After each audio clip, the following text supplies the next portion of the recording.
Buenas tardes, porque aquí en la Serra del Monte seguimos con el sol. Son los días más largos del año y esto se tiene que ir notando. Nos encontramos en el día de la solemnidad del Sagrado Corazón de Jesús, que es la solemnidad del amor de Dios. Comenzamos encomendándonos al corazón de Jesús con esa ejaculatoria que estoy convencido que todos ustedes saben responder, ¿verdad que sí? Sagrado Corazón de Jesús, en vos confío. Pues con esta confianza en el corazón de Jesús comenzamos nuestra andadura en esta tarde del mes de junio. Ya tenemos un esquema de cada tarde, ¿verdad? Y siempre nos damos un paseíto por Roma a ver qué hay. Miren, lo mejor que tenemos en Roma es que no tenemos nada especial. Que en Roma, desde que está el Papa León, ha llegado la normalidad. Ya no nos llevamos sustos, no nos llevamos sorpresas raras. En Roma se vive con una gran normalidad. El Papa León va haciendo poquito a poquito sus nombramientos, su vida. En esta semana hemos tenido nombramientos para el dicasterio de la vida consagrada. Estamos expectantes porque tiene que buscar un prefecto para obispos, ya que el prefecto era él y tendrá que poner a alguien. Ha sido bonito ver el corpus en Roma, porque había mucha gente, porque había muchos sacerdotes y porque hemos podido ver al Papa León llevando personalmente la custodia en la mano. Los últimos años de los papas anteriores tenían mucha edad y hacían la procesión llevando el Santísimo en un coche y el Papa arrodillado o sentado delante. Evidentemente el Papa León es más joven y ha podido hacerlo. Así que ver al Papa por las calles de Roma llevando el Santísimo Sacramento ha sido un espectáculo muy bonito. La verdad que ha sido algo que todos lo hemos agradecido. Estamos también pendientes del cardenal Víctor Manuel Fernández, de Tucho, porque si bien es verdad que ha tenido, lo sabemos por el boletino, varias audiencias con el Papa, no sabemos qué va a pasar. Lo que sí es curioso es que el cardenal Fernández Tucho, tan dado a publicar cosas, está en un completo silencio. No sabemos si por mandato, si por prudencia o porque está en estado de shock. Pero de momento no sabemos nada, si lo va a quitar, si lo va a ningunear, no sabemos nada. El tiempo irá diciendo. Y ahora sí, nos vamos a por esas noticias que voy seleccionando semana tras semana, que no son ni mejores ni peores. Son las noticias que a un servidor le parecen interesantes para conocer la Iglesia y ver cómo están las cosas. Este religioso que tienen en pantalla es Clodovis Boff. A ustedes lo que más les sonará será el famosísimo Leonardo Boff, que fue franciscano y fue pues uno de los grandes promotores, creadores, fundadores de la teología de la liberación junto con Gustavo Gutiérrez. Las tesis de Leonardo Boff iban siendo cada vez más disparatadas y hubo un momento con el libro Iglesia, Carisma y Poder en el que la Santa Sede le puso el veto y le prohibió ejercer y hablar en público. Todavía tuvo alguna cosa más hasta que el famoso Leonardo Boff, el año 92, decidió secularizarse, casarse o juntarse o lo que sea con una señora, y ahora Leonardo Boff se dedica a la ecología, a la madre tierra, a la Pachamama, pues como quiera. Por tanto, Leonardo Boff era el famoso. Y este es hermano de Leonardo Boff, el padre Clodovis, que además comenzó su carrera muy en consonancia con su hermano, otro de los grandes promotores de la teología de la liberación, con algunos libros realmente conocidos, algunos solo, otros con su hermano, pero que es un hombre que se ha dado cuenta de que por ese camino no se podía seguir y poco a poco se fue apartando de esa línea marxista, podemos decir, sí, de la teología de la liberación. Y dijo, nos estamos confundiendo, hemos quitado a Cristo del centro de nuestra vida y lo hemos reemplazado por una categoría sociológica que es el pobre. Y a partir de ahí, Clodovis Boff, que fue un gran puntal en la teología de la liberación, pues ha mantenido una postura muy crítica y está denunciando lo que él llama la secularización interna en la Iglesia Católica. Viene aquí porque ha escrito una carta muy seria a los obispos del CELAM, la Conferencia Episcopal Latinoamericana, para decirles que llevan 40 años en plena deriva y que con esa deriva han conseguido que la Iglesia esté pasando por una de las mayores crisis, si no la mayor crisis de su historia. Y dice lo siguiente Clodovis Boff: si me he atrevido a dirigirme directamente a ustedes, queridos obispos, es porque desde hace tiempo veo con consternación repetidas señales de que nuestra amada Iglesia corre un grave riesgo: alejarse de su esencia espiritual en detrimento propio del mundo.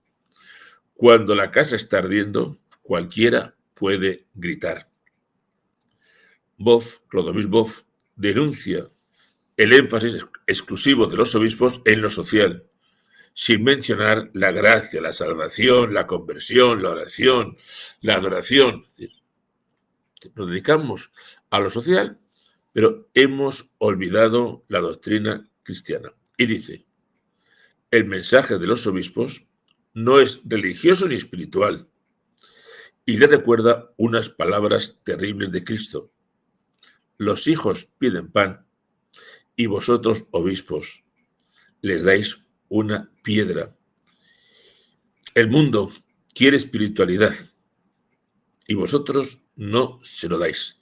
Solo habláis de cosas sociales. E incluso añade un dato interesante.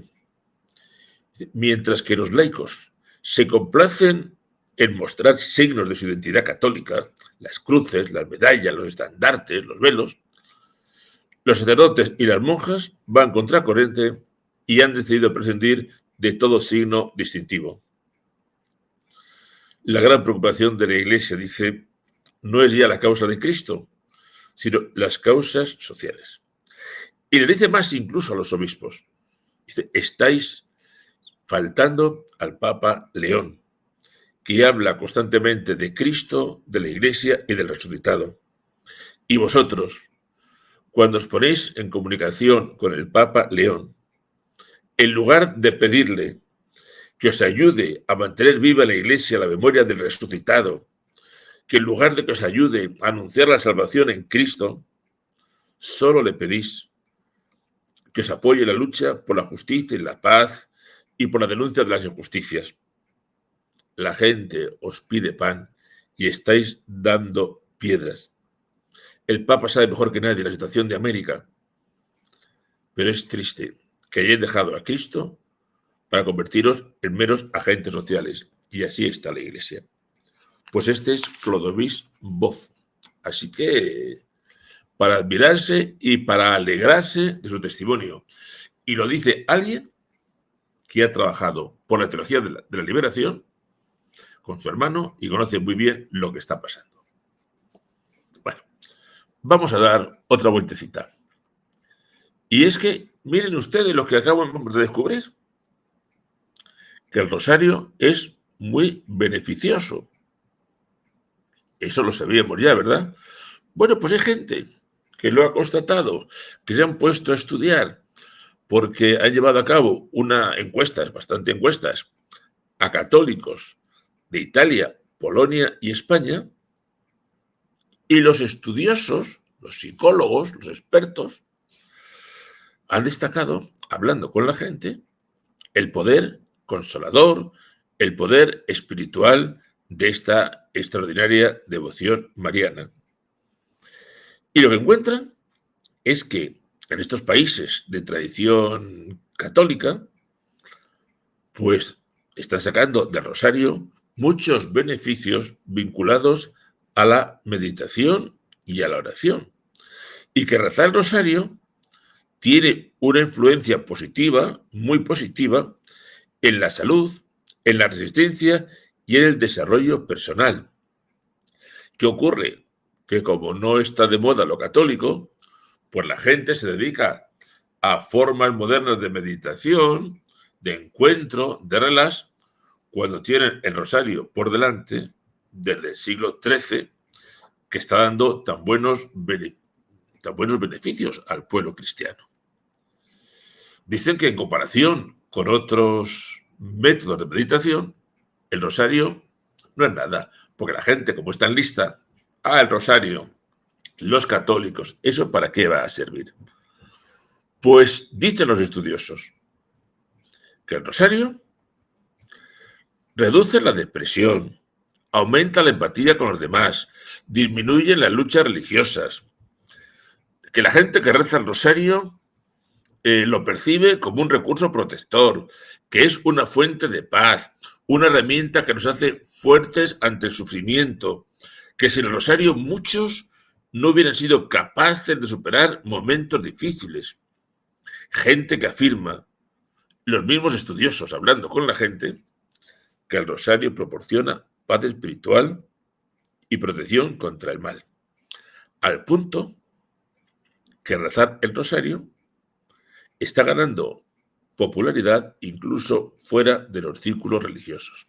Ustedes saben, como lo sé yo, que los musulmanes tienen su especie de rosario, sus cuentas que las van pasando. Pero es que los budistas también tienen sus instrumentos con cuentas que también las van pasando. ¿Ustedes saben lo que es lo paradójico? Que a cualquier no creyente diría, hoy pasar las bolitas, como hacen los budistas y los musulmanes, da muchísima paz. Oiga, ¿y rezar el rosario? Hombre, el rosario no, que eso es de católicos. Somos así de memos. Si un musulmán pasa cuentas diciendo cosas, está bien y relaja. Si un budista pasa cuentas diciendo cosas, está bien y relaja. Si un católico reza el rosario, es un ultramontano. Pues miren ustedes, ya ven por dónde el rosario parece ser que está dando un resultado magnífico. Pues nada, si tenían dudas, aunque solamente sea por salud mental, apúntense al rosario, que ya ven que hasta los expertos encuestadores encuentran que tiene tanta cosa buena.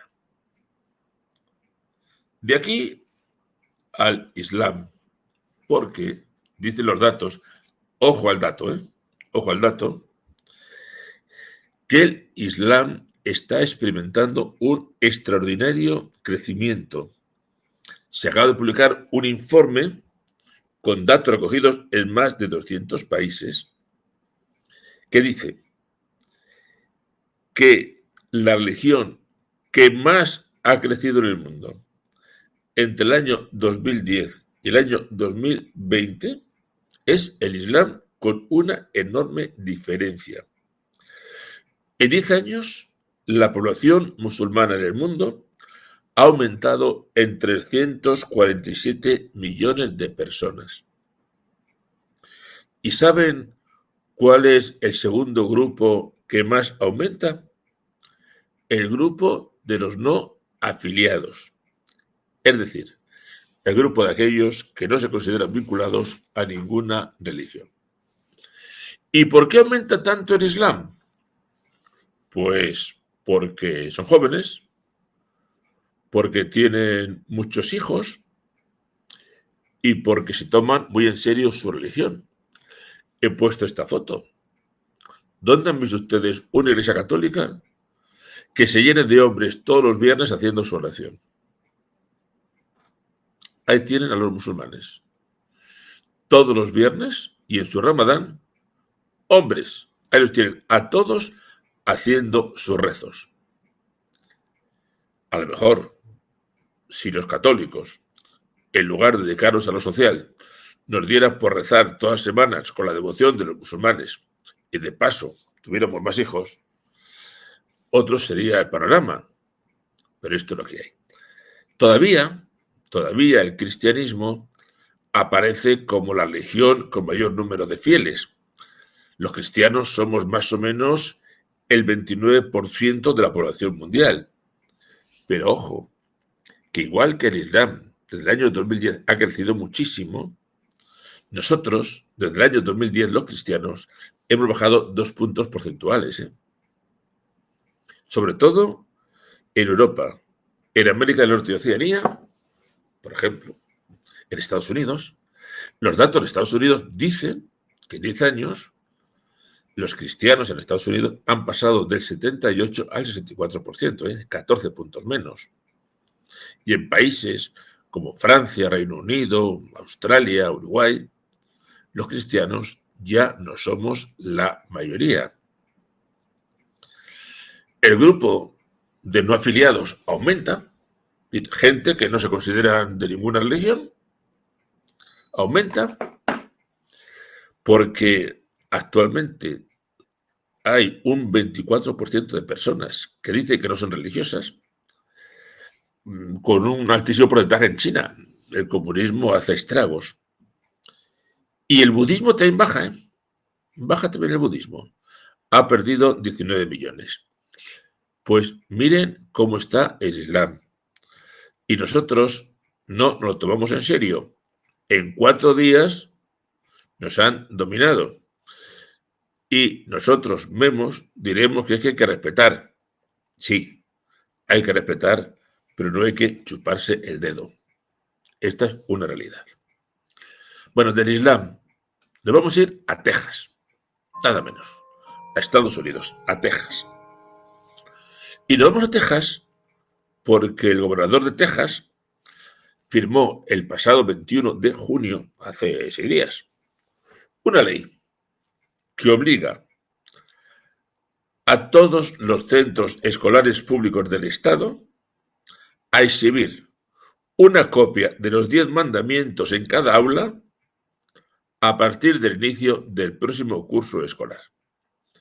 Y para que no haya dudas, ha dicho el gobernador, han aprobado, que en cada aula de educación primaria y secundaria cuente con un cartel duradero o una copia enmarcada de los 10 mandamientos, en lugar visible, que debe medir al menos 40 centímetros de ancho y 50 de alto, y emplear un tipo de letra que todo el mundo la pueda ver y entender. Los centros no tienen por qué comprar si no tienen dinero, pero si alguien les hace una donación para poner el cartel de los 10 mandamientos, deben ponerla cumpliendo la ley. En fin, hay sus pequeñas dudas porque la primera enmienda a la Constitución de Estados Unidos dice que en Estados Unidos no puede haber una religión oficial, ni puede favorecer una religión sobre otra, pero lo han ido colando no como religión, sino como un proyecto educativo. Dentro de nuestra educación queremos que los 10 mandamientos estén presentes por historia y para que recuerden a nuestros niños la importancia de los mandamientos. Fíjense cómo estamos ahora en España. Llevamos unas semanas que uno ve corrupción, vicio por todas partes. Y miren que oficialmente tenemos leyes para proteger a las mujeres, luego las denigran. Tenemos leyes para la justicia, se roban unos a otros. Tenemos leyes para contratar, se saltan las leyes y se engañan y se llevan las comisiones. Lo mismo si nuestros políticos de vez en cuando repasaran los 10 mandamientos y se dieran cuenta de que Dios está por encima, lo mismo espabilábamos.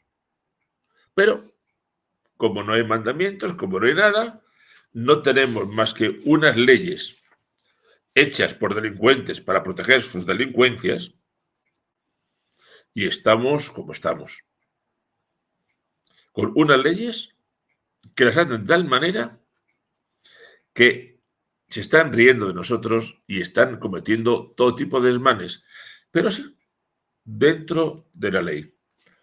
Ojalá los 10 mandamientos estuvieran presentes. No se me olvidará nunca un político español en la que al preguntarle a un periodista si le preocupaba a España, dijo lo siguiente: después de la salvación de mi alma, lo que más me preocupa es el bien de España. Si un político dice lo que más me preocupa es la salvación de mi alma, ese político ni roba, ni se dedica al vicio, ni engaña. A ver si los 10 mandamientos pudieran tener su importancia y enseñaran lo que hay que enseñar. Nos vamos ahora a España, a Covadonga. Covadonga en España es mucho más que un santuario, que lo es. Bueno, pues es que en Covadonga, del 4 al 6 de julio, van a tener unas jornadas eucarísticas juveniles allí en Covadonga. Lo primero que quiero destacar: ¿se dan ustedes cuenta del cambio? Antes, hace pocos años, reuníamos a los jóvenes y todo lo que hacíamos era los juegos y los deportes y el senderismo. Ahora convocan un encuentro y es un encuentro de jóvenes en torno a la Virgen y en torno a la Eucaristía. ¿Y qué les ofrecen abiertamente? Una experiencia de encuentro con Cristo en la Eucaristía, acompañados por la Virgen María. Oigan, y los jóvenes van. Algún día nos daremos cuenta de que la sociedad tiene hambre de Dios, tiene hambre de pan, y que nosotros, como dice Clodovil, seguimos dándoles piedras. A lo mejor un día nos damos cuenta. Uno de los momentos más bonitos que van a vivir en esta convocatoria es la llegada de una reliquia del beato Carlo Acutis, nada menos que su corazón. Ahí llegará el corazón de Carlo Acutis y lo llevan porque el lema de la jornada es: os daré un corazón nuevo. Imagínense qué cosa tan bonita. Y también van a tener en el encuentro un musical, una monja famosa, que hablará del caso de la hermana Clare, de las religiosas del Hogar de la Madre, que tenía aspiraciones en Hollywood y terminó muriendo como misionera en Ecuador. Dicen que el año pasado estas jornadas eucarísticas jóvenes produjeron frutos importantes de personas que no iban por la iglesia y que la comulgan a diario, como alguna vocación incluso contemplativa. Alguna de las jóvenes que estuvo allí hoy está ya en un monasterio de carmelitas descalzas. Con este motivo, en Infocatólica hay una entrevista con el actual arzobispo de Oviedo, don Jesús Sanmontes, y le dicen: ¿tiene algo que decir? Y dice: pues miren, que estén atentos al lugar, porque Covadonga es un lugar, un enclave natural impresionante. Ahí se encontrarán a Dios presente en la creación, pero es que además Covadonga, para los cristianos de España, tiene otro significado. Ustedes saben, se lo recuerdo, sobre todo para los que nos escuchan desde fuera, que España durante 8 siglos estuvo invadida por el Islam. Y fue justamente en Covadonga donde se inició un proceso de reconquista que duró tiempo, pero que expulsó al Islam y retomó las raíces cristianas de España. Y dice el arzobispo de Asturias: en Covadonga nace un pueblo cristiano que quiere reconquistar lo que vale la pena y se hace rebelde y luchador contra aquello que nos secuestra. Covadonga es un corazón espiritual para toda la humanidad, para España, y es un lugar que nos convoca como peregrinos, porque allí no vamos a hacernos fotos, sino a escuchar la voz de Dios y salir mejores de lo que hemos llegado. Me parece que es un acontecimiento muy bonito, a la espera de que al final de julio en Covadonga podamos asistir a la peregrinación tradicional de Nuestra Señora de la Cristiandad. Bueno, pues estamos a la espera. Bueno, lo de Damasco, horroroso. ¿Vieron, no? Yo sé que de vez en cuando hablamos del Islam, pero es que no podemos ser memos.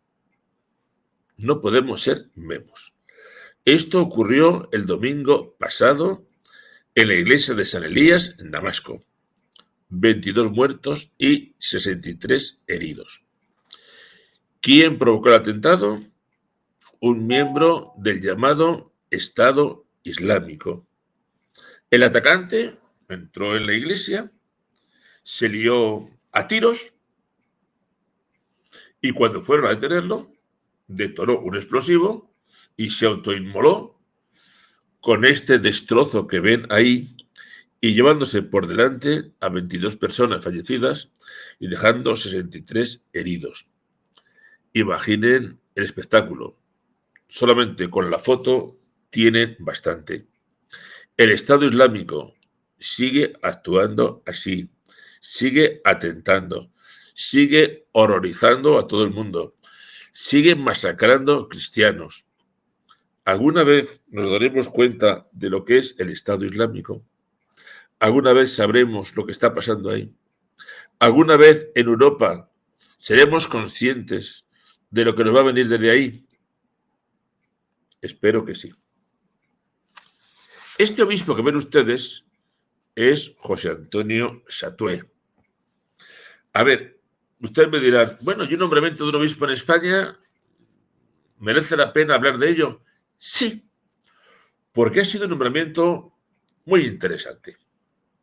José Antonio Satué, este señor, era un cura de Huesca, pero que tenía un padrino importante, que era el cardenal de Barcelona, don Juan José Omella, que además ha sido presidente de la Conferencia Episcopal. Total, que don Juan Satué tenía a su gran padrino, al cardenal Omella. Y el cardenal Omella lo fue colocando y lo fue llevando a buenos sitios. De Huesca se lo llevó al dicasterio para el clero a Roma, para que fuera conocido. Estando allí en Roma, consiguió que Satué fuera obispo de Teruel. Siendo obispo de Teruel, pues lo metió en el dicasterio, como un vocal del dicasterio para obispos. Andaba también medio enredando en España en una comisión que había para ayudar al anuncio de los nombramientos. Era un hombre que, en fin, que parecía que iba a ser yo que sé cuántas cosas, ¿no?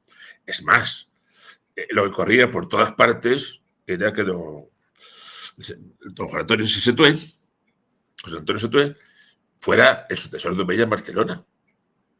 Todo estaba cantado.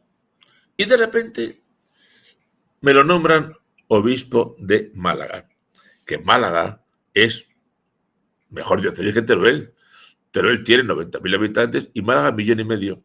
Pero Málaga no es ni arzobispado. En Málaga difícilmente llegará al cardenalato.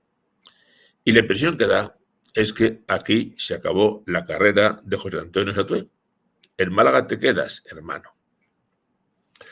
¿Y por qué se va a quedar en Málaga? Pues yo les cuento lo que me han dicho, ¿eh? Como miembro del dicasterio para obispos, ha trabajado durante casi 2 años con el actual Papa, el cardenal Prevost, en el dicasterio. Y el cardenal Prevost, que lo conoce muy bien, pues miren, en lugar de Barcelona, lo ha mandado a una diócesis, sí, mejor, pero que ni arzobispo ni nada. ¿Cómo lo interpretan en España? Pues que es un movimiento del Papa para decir al cardenal Omella, con casi 80 años, ya está bien, y para decirle a este, ya está bien. Y ha sido curioso porque no deja de ser un movimiento interesante que muchos dicen, ¡ay, qué suerte han tenido que lo mandan a Málaga! Claro, pero otros dicen, ¡ay, amigo! Soñabas con Barcelona, que Barcelona es tradicionalmente un cardenalato, y al final te vas a quedar en Málaga. ¿Cómo han cambiado los tiempos? Pues cosas que pasan en la iglesia. ¿Y qué se le va a hacer? Estamos en la hora. pero no quiero despedirme sin hablarles de la profesión de la hermana María Zhang Yue Chun. A ver si podemos ver la foto de la hermana. ¿Por qué es curioso? Pues miren, porque es una religiosa china que ha emitido sus votos perpetuos hace apenas un mes, pero es que esta mujer es viuda, tenía 5 hijos y las 4 hijas son religiosas agustinas contemplativas y el hijo es sacerdote agustino también. Esta mujer se bautizó el año 2007 con las 4 hijas y a los pocos meses recibieron también el bautismo su esposo y su hijo. Al año siguiente queda viuda, las hijas fueron ingresando en una comunidad de religiosas agustinas y el hijo fue ordenado sacerdote. Ahí tienen a la hermana. Esta mujer, esta hermana china, tenía un gran deseo de Dios, se plantea una vocación de total consagración, pero dijeron, ¿y dónde voy? El año 2015 deja su país y una hija suya religiosa que estaba en España ayudó a su madre para encontrar un convento.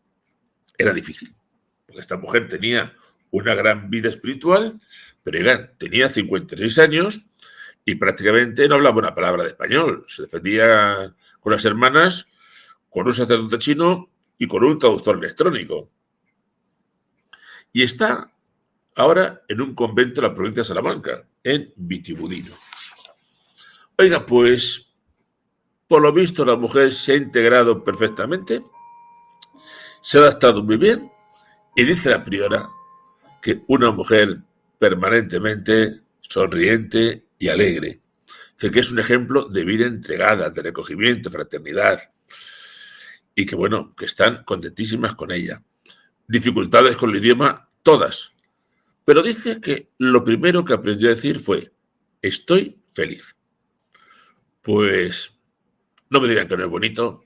Esta mujer, sin educación religiosa, que al final conoce a Cristo, se bautiza con las 4 hijas, a los pocos meses se bautiza su esposo y su hijo, muere el padre, las 4 hijas religiosas, el hijo sacerdote y ella profesa perpetua en un convento en España. Son cosas preciosas, son cosas bonitas y son grandes noticias. Se perdió un poquito el audio, María Ángeles. Es que cuando estamos en directo, cualquier cosita pues nos altera.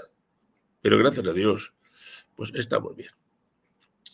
3 minutos. Ay, al final siempre saca uno más cosas de las que quiere. Aquí lo dejamos. La semana que viene continuaremos. ¡Wow! ¡Qué bonito! Y seguiremos hablando de nuestras cosas de la Iglesia. Lo más grande, que hoy es el corazón de Jesús y que eso es el amor de Dios. Y les cuento un secreto. Les voy a contar un secreto. Mi madre, que la tiene ahí detrás, en el calendario, era una mujer devotísima del corazón de Jesús. Muy devota. De hecho, murió el día del corazón de Jesús. Y mi madre tenía tal cariño al corazón de Jesús que el servidor nació durante la novena del corazón de Jesús. Y entonces mi madre, ni corta ni perezosa, me bautizó con el nombre de Jorge, del Sagrado Corazón de Jesús. Así que el otro día mi cumpleaños y hoy mi santo, todo seguido. Recibimos la bendición de Dios y a cenar y a descansar. Que la bendición de Dios Todopoderoso, Padre, Hijo y Espíritu Santo, descienda sobre nosotros y nos acompañe siempre. Buenas noches, viva Cristo Rey, Sagrado Corazón de Jesús, en vos confío. Hasta la semana que viene.